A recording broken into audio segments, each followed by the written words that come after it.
The great hall on Zirion Prime buzzed with the voices of 100 different species.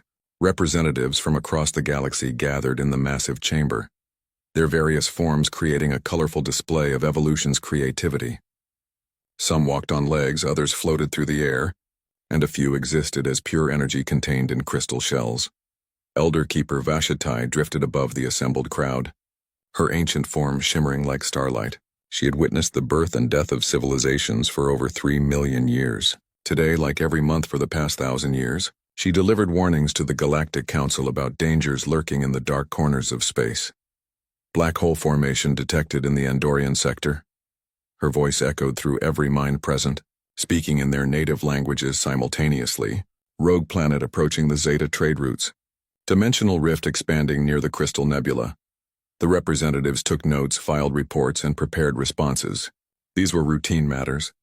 The galaxy was vast and dangerous, but they had procedures for everything. Ambassador Threx of the Vordon Empire shifted restlessly in his seat. His people controlled 17 star systems and had enslaved dozens of weaker species. The Vordons were warriors, conquerors who had built their empire through strength and superior technology. These monthly meetings bored him, but then Vashatai's tone changed. "There is another matter," she said, and for the first time in centuries, uncertainty crept into her ancient voice. A world in the outer rim of this galaxy, a small planet, blue and green, orbiting a yellow star. The hall fell silent. Never before had Vashatai spoken about a single world with such gravity. "The humans," she continued, and the word seemed to carry weight beyond its simple sound. "Their world bears the seal of absolute non-interference. No vessel shall approach. No contact shall be made. No species shall disturb their development." Ambassador Threx laughed, a harsh sound that echoed through the chamber. "Ancient One, surely you jest." "We have observed this world. They have barely achieved nuclear technology. They fight among themselves with primitive weapons. What possible threat could they pose to civilizations that travel between stars?" Other representatives murmured agreement. The humans were nothing special.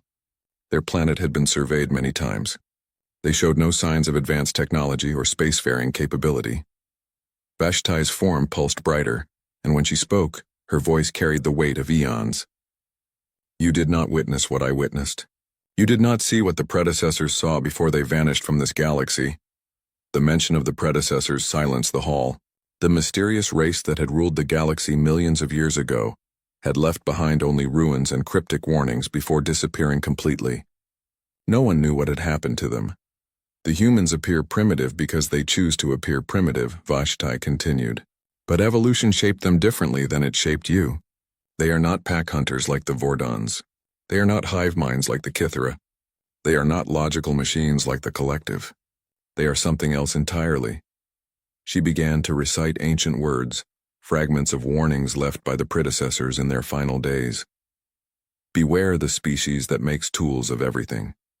Beware the ones who turn physics into weapons. Beware those who wage war not for territory or resources but for the simple right to exist." "Old stories," Threx scoffed. "Legends meant to frighten children." But Vashatai was not finished. "The predecessors discovered something about the humans' ancestors, something that made them flee this galaxy entirely. They left warnings in every language, carved into every monument, embedded in every data archive, all saying the same thing: leave them alone." She turned her ancient gaze toward Threx. "The humans have a saying: necessity is the mother of invention. Do you understand what this means, warrior? It means they do not create weapons because they enjoy war. They create weapons because they must survive. And when survival is at stake, they will turn anything into a weapon." "Even if this were true," interrupted Ambassador Kretok of the Crystalline Hegemony, "they are still bound to their single world. They cannot threaten anyone beyond their own solar system." Vashatai's laugh was like the sound of dying stars. "You think in terms of ships and armies. You think in terms of territory and conquest. But the humans think differently. They have been listening to your communications for decades. They know your languages, your cultures, your weaknesses. While you debate whether they pose a threat, they have already learned everything about you." The hall erupted in disbelief. How could a primitive species intercept galactic communications? "Impossible," Threx declared. "Our encryption methods are millions of years advanced beyond their mathematics. Yet they listen. Vashti replied simply. Because encryption means nothing to a species that treats every problem as a puzzle to be solved. Because mathematics is just another language to them, and they collect languages the way others collect trophies. She drifted higher, her form beginning to fade as she prepared to depart. I have delivered the warning as is my duty. What you do with it is your choice. But remember this, the predecessors were not weaklings. They were not cowards. They ruled this galaxy when your species were still crawling in primordial oceans, and they ran from the humans' ancestors. Why? Asked a voice from the crowd. What did they see? Vashti paused, her ancient form solidifying one last time. They saw a species that would rather die than surrender. They saw beings who could look at the laws of physics and ask, how can I break these? They saw creatures who, when faced with impossible odds, would spend centuries finding a way to make the impossible possible. Her voice dropped to a whisper that somehow reached every corner of the vast hall. The predecessors saw the future. They saw what would happen when such a species finally reached the stars. They saw the end of everything they had built. So they left warnings, and then they left this galaxy entirely. With that, Elder Keeper Vashti vanished, leaving behind only the faint scent of ozone and the echoing memory of her words. For several minutes, the hall remained silent. Then the debates began. Some representatives argued for immediate investigation of the human world. Others suggested establishing peaceful contact. A few even proposed following the ancient warnings, but Ambassador Threx had heard enough. The Vordan Empire had not conquered 17 star systems by listening to the fears of ancient beings. His people were warriors. They understood strength and they respected only power. As the meeting dissolved into arguments and discussions, Threx activated his private communicator and sent a message to his fleet commanders. Prepare an expansion force. Destination the Sol system. It is time to show these humans what real power looks like.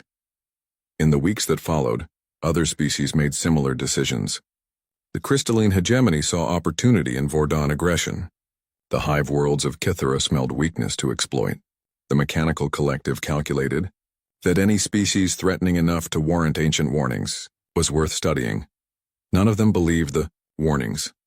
None of them understood what they were about to awaken. And in the depths of space, ancient monitoring stations left by the predecessors detected the movement of war fleets toward the small blue world. Automated systems activated, sending signals across the void to distant galaxies where the predecessors now lived in exile. The messages were simple. They would not listen. The humans will wake up now. May the universe forgive us all. 6 months after the meeting on Zirion Prime, War Commander Zekhar stood on the bridge of his flagship, watching the blue-green world grow larger on his screens.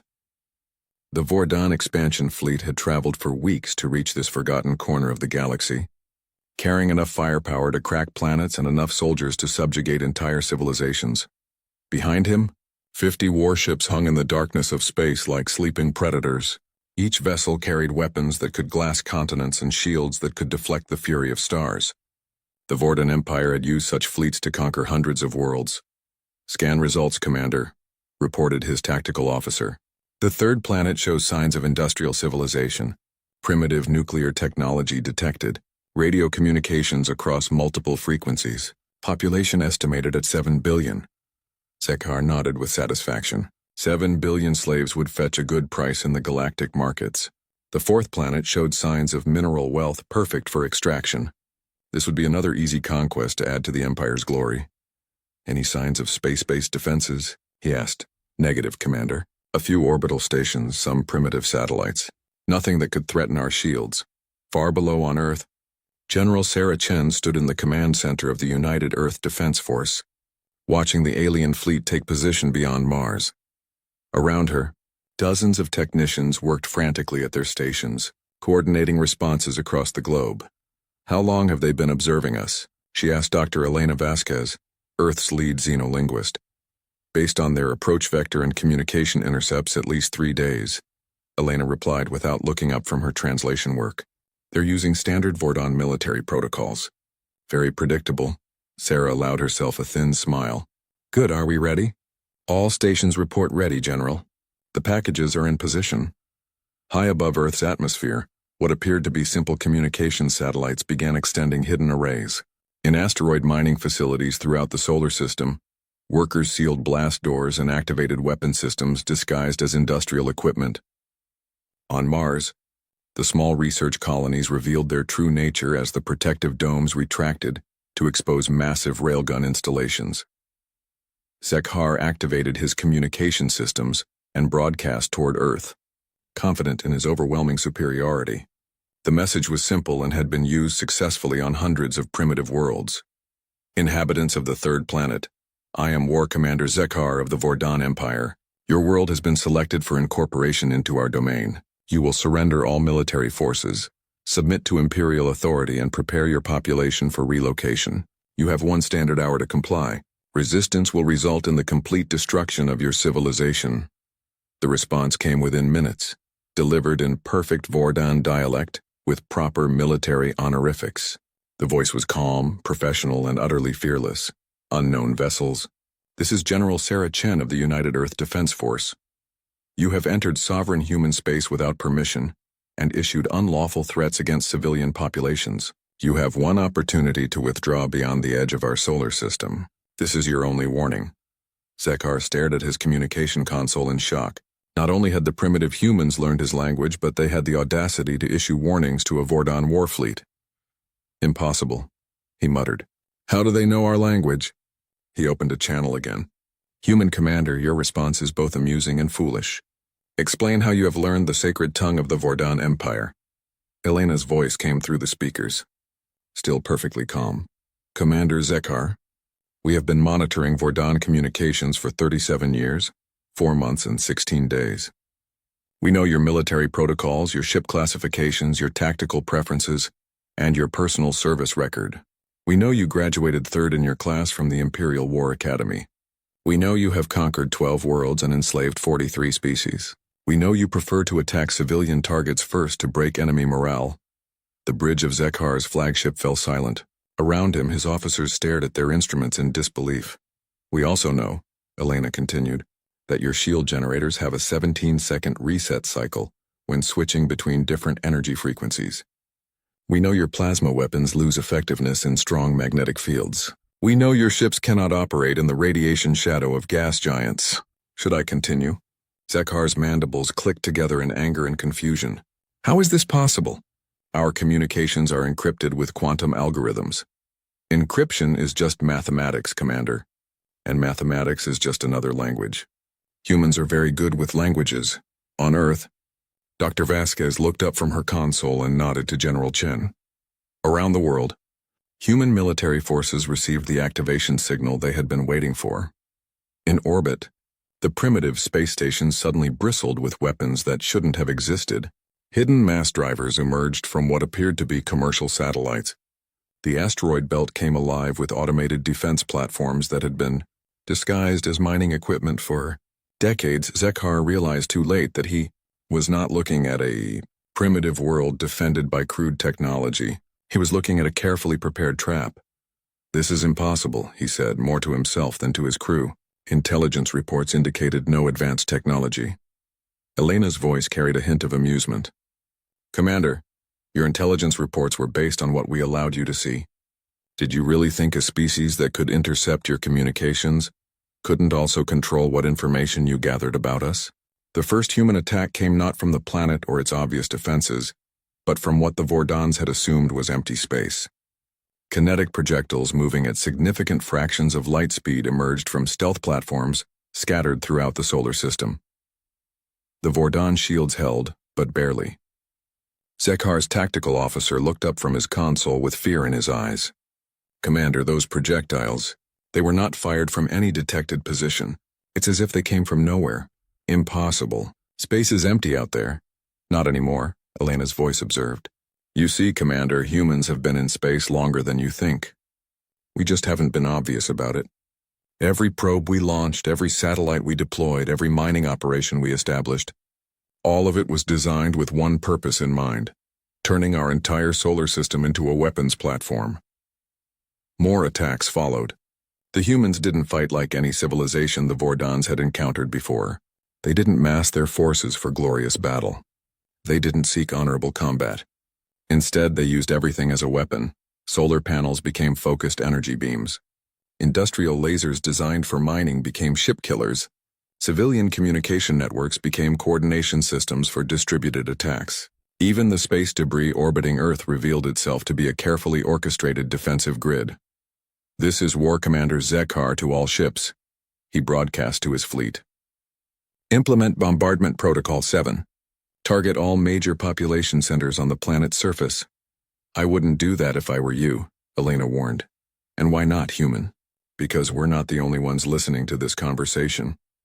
Across the galaxy, in the halls of the Galactic Council, emergency sessions convened as real-time transmissions from the Sol system reached alien governments. The images showed something that shocked even veteran military observers. A primitive species not just resisting galactic-level technology, but systematically dismantling a Vordan war fleet. But the humans weren't finished demonstrating their capabilities. "Commander Zekar," Elena said. "Your ship's name is Inevitable Victory, correct? Commissioned 2,047 years ago. Retrofitted with Mark 7 plasma arrays last century. Crew complement of 3,400 Vordans. Your current position is precisely 384,000 kilometers from Earth, bearing 23 degrees galactic north." Zekar checked his instruments. Every detail was correct. "How could you possibly know our exact position? Your scanning technology cannot be that advanced." Elena's laugh was soft but chilling. "Commander, we don't need to scan you. You've been broadcasting your location to us for the past 6 months. Impossible. Our communications are secure." "Your communications pass through subspace relays, Commander. Relays that were installed and maintained by member species of the Galactic Council. Several of those species purchased their relay technology from human corporations." The implications hit Zekar like a physical blow. We're saying that every message you've sent, every order you've given, every tactical decision you've made, we've been recording all of it. We know exactly how your people think, how your military operates, how your empire functions. We've been studying you for decades while you assumed we were too primitive to matter." Zekar's world turned upside down as he realized the scope of human preparation. This wasn't a primitive species defending their homeworld. This was a trap decades in the making, sprung by a civilization that had been watching, learning, and preparing for this exact moment. "What do you want?" he asked, his voice barely above a whisper. "That's simple, Commander. We want you to leave. We want you to return to your empire and tell them exactly what happened here. We want every species in the galaxy to understand one thing." War Commander Zekar made the decision that would haunt him for the rest of his life. Despite everything he had seen, despite the warnings and demonstrations, his pride as a Vordan warrior would not allow him to retreat without firing a shot. "All ships engage the enemy," he commanded. "Show these primitives the true power of the Vordan Empire." The fleet opened fire with weapons that could shatter moons. Plasma beams capable of melting starship hulls lanced toward Earth and its orbital defenses. For a moment, space blazed with enough energy to light up half the solar system. When the light faded, Zekar expected to see the broken remains of human resistance. Instead, he saw something that defied everything he understood about warfare. The humans were still there. More than that, they were adapting. "Impossible," whispered his tactical officer. "Our sensors show direct hits on multiple targets, but they're still operational." Captain Elena Park stood on the bridge of the human dreadnought Unconquerable, watching damage reports flow across her screens. The ship had taken 17 direct hits from Vordan plasma weapons, but it was still fighting. "Damage report," she called out. "Armor sections 7 through 12 are gone," her engineering officer reported. But the new composite held better than projected. "We've lost about 30% of our forward firepower." Elena nodded grimly. The armor was new, developed from captured Vordan materials over the past 6 months. Humanity had been preparing for this moment much longer than the aliens realized. "Return fire. Target their shield generators specifically." The human weapons that answered were unlike anything in the galactic databases. Instead of energy beams or plasma bolts, they fired solid projectiles accelerated to tremendous speeds by magnetic fields. The kinetic energy of these simple chunks of metal hitting at such velocities made them as devastating as any exotic weapon. But the Vordan shields held. As expected, no significant damage to enemy vessels, reported the tactical officer. "Good," Elena replied, confusing her crew. "That means they're not adapting to our attacks." Fire sequence 2. The second volley wasn't aimed at the Vordan ships themselves but at the space around them. The projectiles exploded in carefully calculated patterns, creating clouds of conductive particles that interfered with the alien shield systems. Zekar watched in growing alarm as his ship's defensive systems began fluctuating. What are they doing? Unknown, Commander. The particles appear to be creating some kind of electromagnetic interference. The third human volley came while the Vordan shields were weakened. This time, the kinetic projectiles penetrated, slamming into alien hulls with devastating effect. How is this possible? Zekar demanded. Their weapons should not be able to penetrate our shields. Dr. Elena Vasquez's voice came over the communication channel, as calm as ever. Simple physics, Commander. You rely on energy shields to stop energy weapons. But kinetic weapons work differently. Mass times velocity equals momentum. It doesn't matter how advanced your technology is if you haven't solved the basic equations. But the humans were just getting started. As the battle continued, Zekar began to notice something disturbing. The human tactics kept changing. Every few minutes, they would try something completely different. When energy weapons proved ineffective against Vordan armor, they switched to kinetic bombardment. When kinetic weapons were deflected by shields, they used electromagnetic interference. When that was countered, they tried something else entirely. They're learning, his tactical officer observed with growing fear. Every attack they make is different from the last. What the Vordans didn't understand was that humanity had turned adaptation itself into a weapon. Every human ship carried multiple weapon systems based on different principles. Every human commander had trained for dozens of different tactical scenarios. Every human soldier was prepared to improvise solutions to problems that had never existed before. Commander Elena Park demonstrated this when Vordan boarding parties managed to breach her ship's hull. Instead of falling back to defensive positions as military doctrine suggested, she grabbed a rifle and led a counterattack through the ship's corridors. But she didn't fight the way the aliens expected. As the Vordan Marines advanced through the ship's passages, Elena did something that violated every rule of spaceship combat. She began venting sections of the ship to space. The sudden decompression didn't just eliminate the alien boarding parties, it created a weapon out of the ship's own atmosphere. Elena, what are you doing? Her first officer demanded over the communication system. Turning our life support into a weapon, she replied, sealing her combat suit. The Vordans didn't bring spacesuits for boarding operations. They assumed our atmospheric conditions would remain stable. She was right. The alien Marines, caught in the sudden vacuum, were forced to retreat to their boarding craft. But Elena wasn't finished. She activated the ship's industrial fabrication systems normally used for repairs and maintenance and began manufacturing weapons in real time. Within minutes, her crew was armed with devices that had never existed before. Magnetic harpoons that could punch through Vordan armor, gas projectors filled with industrial solvents that ate through alien breathing apparatus, even simple clubs weighted with uranium from the ship's reactor shielding.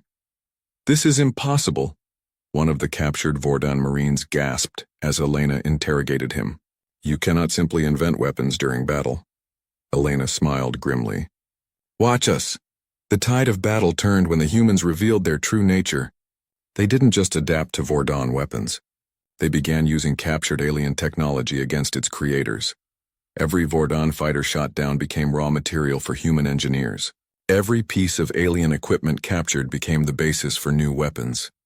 Within hours, human forces were fielding hybrid technologies that combined human innovation with alien engineering. But the most terrifying moment came when the humans stopped trying to win the battle. All human vessels. This is General Chen, came the broadcast across all frequencies. Implement Protocol Omega. Repeat. Implement Protocol Omega. Zekar watched in confusion as the human ships began changing course, moving into what appeared to be surrender formation. They're giving up, his tactical officer reported with relief. All human vessels are standing down. Zekar allowed himself a moment of satisfaction. The humans had fought well for primitives, but in the end, superior technology and numbers had won the day. That's when Elena Vasquez's voice came over the communication channel one last time. Commander Zekar, thank you for the demonstration.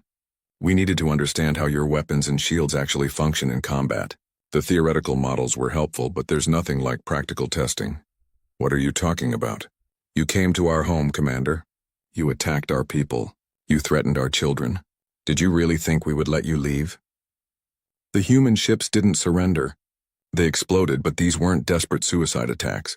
These were carefully controlled detonations designed to create a specific effect. Each human vessel that sacrificed itself generated an electromagnetic pulse, precisely calibrated to the frequency of Vordan ship systems. In moments, every alien vessel in the solar system found itself dead in space. Life support failed. Weapons went offline. Navigation systems crashed. The mighty Vordan fleet hung helpless in the darkness. "This is impossible," Zekhar whispered, staring at his blank screens. "Our systems are hardened against electromagnetic interference." "They were hardened against the electromagnetic weapons in your database," Elena's voice replied. "But you see, Commander, we've been improving on your designs for the past 6 months. Every piece of Vordan technology we could intercept, every technical manual we could decode, every engineering specification we could steal. We used all of it to build better electromagnetic weapons than you've ever seen." Emergency power flickered on aboard Zekhar's flagship, but the main systems remained dead. "The good news," Elena continued, "is that your life support will keep working for about 6 months. The bad news is that your ships will never fly again. The better news is that you're going to have a lot of time to think about what happened here. You cannot leave us stranded here." Zekhar protested. "This violates every rule of civilized warfare." Elena's laugh was cold as space itself. "Commander, you came here to enslave our entire species. You threatened to destroy our civilization. You attacked our homes. And now you want to talk about the rules of civilized warfare? What do you want from us?" "We want you to send a message to your empire, Commander. We want you to tell them exactly what happened here. We want them to understand that Earth is not some primitive world to be conquered. We want them to know that humans prefer to be left alone. But if anyone else decides to incorporate our world into their empire..." The transmission ended, leaving Zekhar alone with his crippled fleet and the growing realization that humanity was unlike any species the galaxy had ever encountered. In the depths of space, automated beacons left by the predecessors detected the electromagnetic signatures of the battle. Ancient systems calculated the implications and sent new warnings racing toward distant galaxies. They have awakened fully now. The universe will never be the same. News of the Sol incident spread across the galaxy like wildfire. But most civilizations refused to believe what they heard. The report seemed impossible. A primitive species had not only defeated a Vordan warfleet, but had stranded them permanently in their own solar system. Ambassador Kretok of the Crystalline Hegemony studied the scattered reports with growing interest rather than concern. The Vordans had always been arrogant bullies. Perhaps they had simply underestimated their opponents and paid the price for their overconfidence. "This presents an opportunity," he told the Hegemony Council. "With the Vordan fleet neutralized, their territory is undefended. We can claim their systems while they waste time dealing with these humans." Similar conversations were taking place across the galaxy. Queen Zathar of the Hive World saw weakness to exploit. The Mechanical Collective calculated that any species capable of defeating Vordan technology was worth studying and potentially assimilating. Within months, an unprecedented alliance formed between 3 of the galaxy's most powerful civilizations. They would finish what the Vordans had started, but they would do it properly. No single fleet would approach the human world. Instead, they would bring enough firepower to crack planets and enough ships to darken the sky. The combined armada that assembled at the edge of human space was a sight that had never been seen before. Over 300 vessels from 3 different civilizations, each one a technological marvel representing millions of years of advancement. It was a force capable of conquering entire sectors of the galaxy. Admiral Thane Reeves stood in the command center of the Earth Defense Force, watching the massive alien fleet take position beyond Pluto. Around him, his staff worked with quiet efficiency, coordinating responses across not just Earth but throughout the solar system. "How many ships are we facing?" he asked his intelligence officer. 317 confirmed vessels, Admiral. Crystalline dreadnoughts, Catharan hive ships, and collective war machines. Conservative estimate puts their combined firepower at enough to sterilize a dozen worlds. Admiral Reeves nodded calmly. "And our forces?" "All human assets are in position and ready, sir. The packages have been delivered." What the Alien Alliance didn't realize was that humanity had not been idle in the months since the Vordan incident. They had used the time to implement plans that had been decades in the making. The aliens expected to find a single world defended by primitive technology. Instead, they discovered that humans had somehow established hidden installations throughout the galaxy. Captain Maria Santos commanded one such installation, buried deep within an asteroid in the Rigel system, hundreds of light years from Earth. Her facility was one of dozens that had been constructed in secret over the past 30 years. "Ma'am, we're receiving the activation signal from Earth," her communications officer reported. Maria smiled grimly. "Then it's time to show them what humans really do when we're threatened. Activate all systems. Send the wake-up call to our other installations."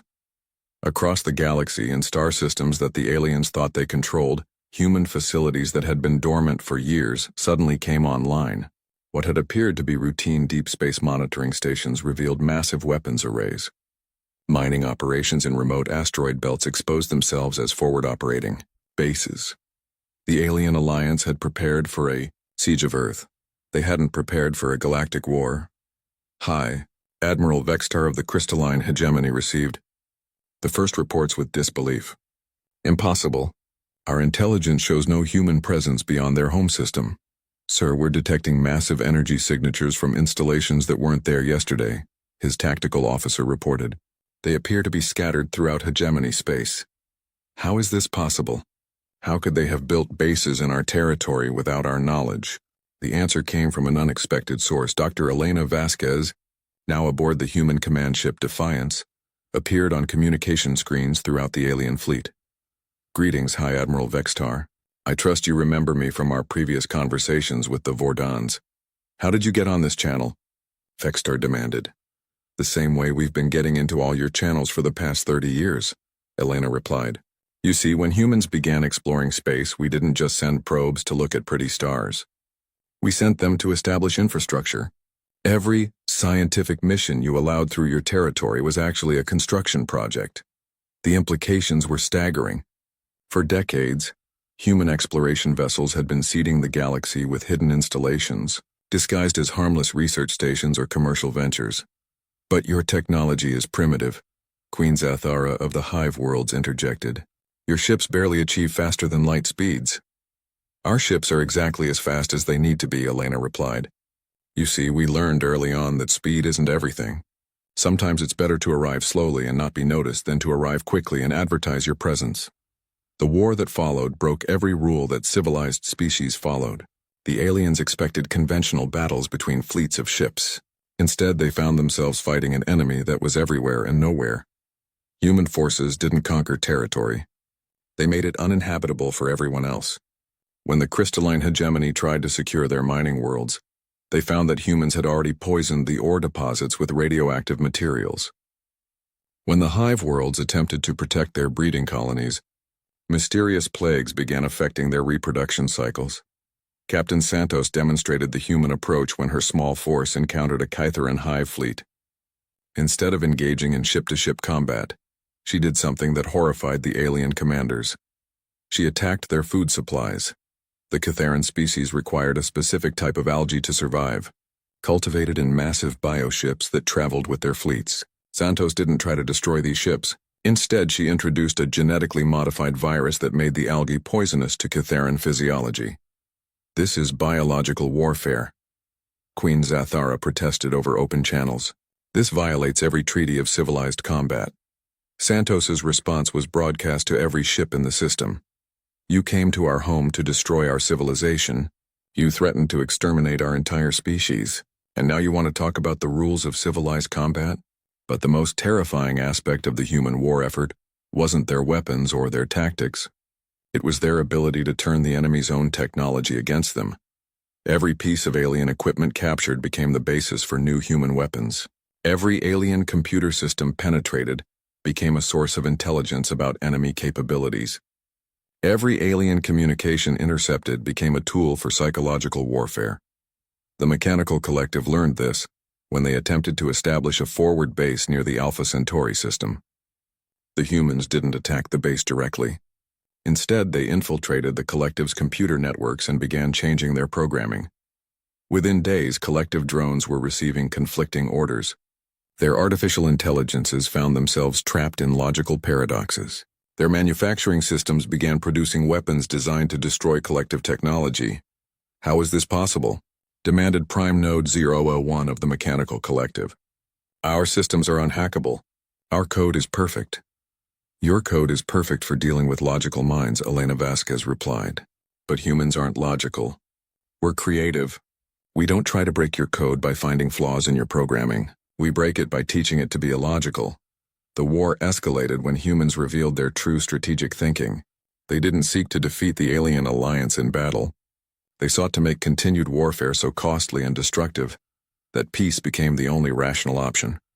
Human saboteurs poisoned water supplies on alien worlds. Human hackers crashed economic systems across 3 civilizations. Human psychological warfare specialists broadcast messages that turned allied species against each other by revealing decades of intercepted communications. But the most devastating weapon was simpler than any technology. Truth humans had been recording alien communications for decades. They knew about secret deals between supposed allies. They knew about war crimes committed against weaker species. They knew about corruption in alien governments and betrayals between allied commanders. When humans began broadcasting this information, the alliance started falling apart from within. "This is Admiral Elena Park to all ships in the alien fleet," came the transmission that changed everything. "We have something to show you." The broadcast that followed contained 30 years of recorded communications between the 3 allied civilizations. Secret agreements to divide human space between them. Plans to enslave or exterminate humanity after their victory. Most damaging of all, evidence that each civilization had been planning to betray their allies once the humans were defeated. Within hours, the alliance dissolved into mutual accusations and recriminations. Ships that had been fighting humans began fighting each other. "This is what we do," Elena Vasquez explained in her final transmission to the scattered alien fleets. "We don't just fight wars. We end them. We make sure that anyone who threatens us understands the true cost of that choice." The alien fleets began withdrawing from human space, but Elena wasn't finished. In the aftermath of the Galactic War, Elder Keeper Vashitai stood once again before the remnants of the Galactic Council. The Great Hall on Zarian Prime was much emptier now. Many species had withdrawn from galactic politics entirely, retreating to their home systems to reassess everything they thought they knew about the universe. The ancient being's form flickered with an emotion that transcended physical expression. Profound sadness mixed with terrible understanding. "You would not listen," she said, her voice carrying the weight of 3 million years of experience. "I warned you. The predecessors warned you. The universe itself tried to warn you, but you chose to see only what you wanted to see." Admiral Thex, one of the few surviving Vordan commanders, sat in silence. His mighty empire had been reduced to a handful of worlds, their fleet still stranded in the Sol system, serving as a permanent reminder of human capabilities. "Ancient One," he said quietly, "we need to understand. What are they? What are the humans, really?" Vashitai's form solidified as she accessed memories that stretched back to the dawn of galactic civilization. "To understand the humans, you must first understand the predecessors. They were not the first galactic civilization, merely the most recent before your own time." She began to weave a tale that few had ever heard in its entirety. Millions of years ago, the predecessors ruled this galaxy as you do now. They were ancient, wise, and powerful. They had mastered technologies that you can barely comprehend. They thought themselves the ultimate evolution of intelligent life. "What happened to them?" asked Ambassador Kretok, his crystalline form dim with recent defeats. "They encountered humanity's ancestors," Vashti replied simply. "Not humans as they are now, but the species that would eventually become human. A primitive race on a small world, fighting among themselves with crude weapons." The hall remained silent, waiting for her to continue. "The predecessors made the same mistake you made. They saw a primitive species and assumed primitiveness meant weakness. They decided to uplift this race, to guide their development and make them useful servants." Vashti's ancient eyes seemed to look beyond the present, seeing events that had occurred eons ago. The humans' ancestors did something unprecedented. They learned not just the technology the predecessors taught them, but the principles behind that technology. Within a single generation, they had not only mastered what they were taught but had begun improving upon it. That doesn't explain what happened to the predecessors, Queen Zathara interrupted. The predecessors became concerned when their students began asking questions they couldn't answer.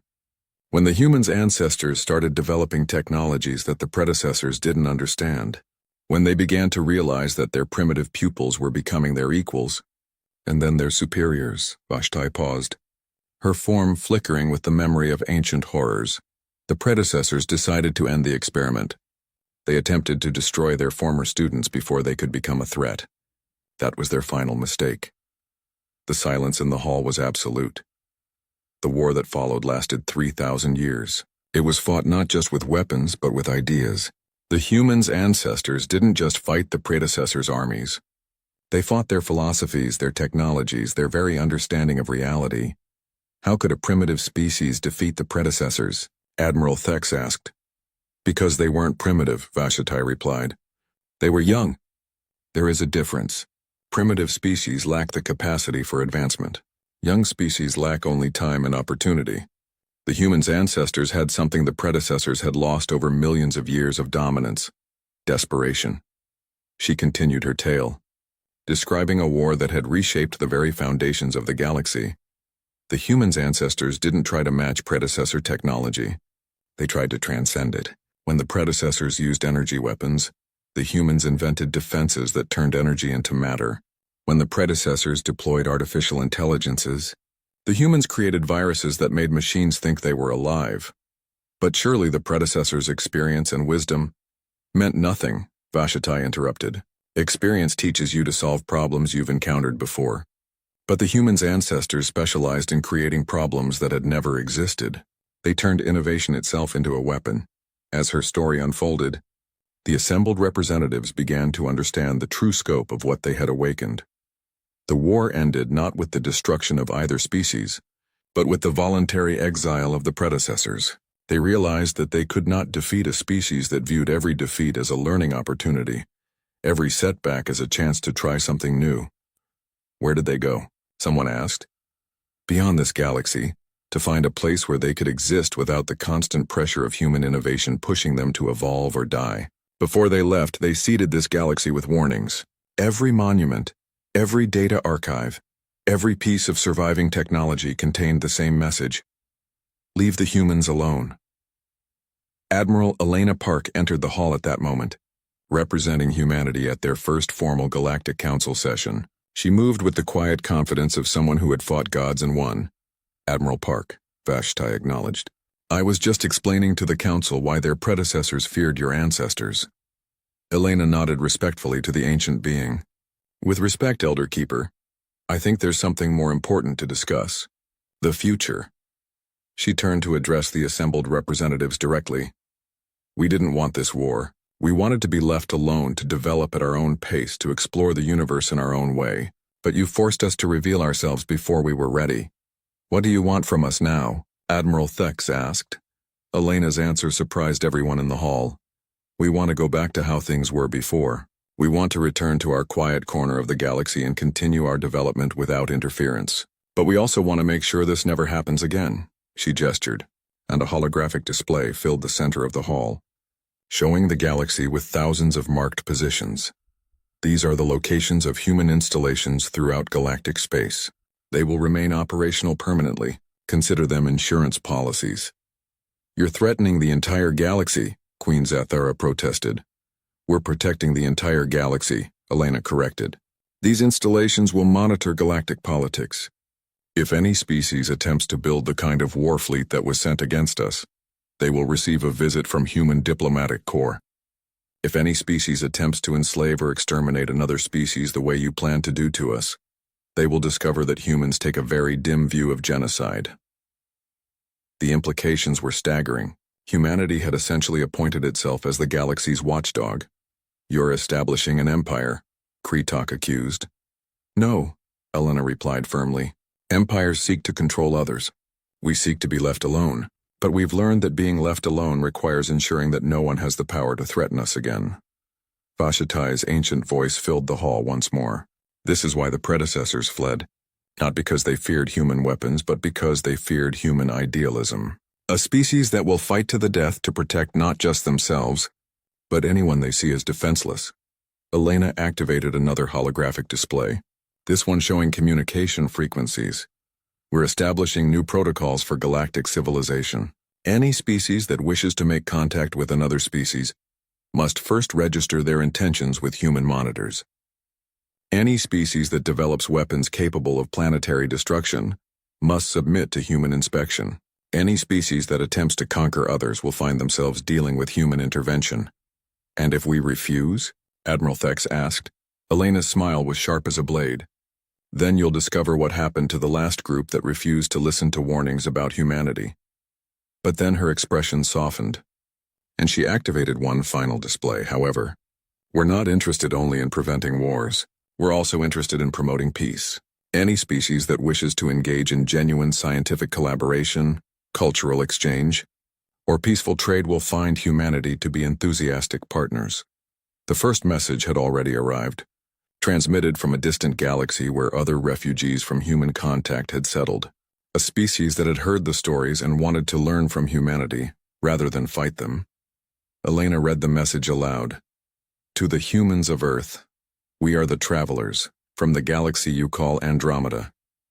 We have heard the stories of your recent conflicts. We do not come as conquerors or challengers. We come as students hoping to learn from a species that has achieved what we thought impossible. Peace through strength. She looked around the hall at the assembled representatives. This is what we offer the galaxy. Partnership with those who seek peace, protection for those who cannot protect themselves, and consequences for those who choose the path of conquest. The new Galactic Compact was signed that day, with one inviolable law written in every language known to the galaxy. The Sol system is sovereign human space. Approach only with permission and peaceful intent. This is not merely a law, it is the foundation of galactic survival. But the most significant change was philosophical. For the first time in galactic history, warfare between civilizations became not just difficult but impossible. No species could build an invasion fleet without human knowledge.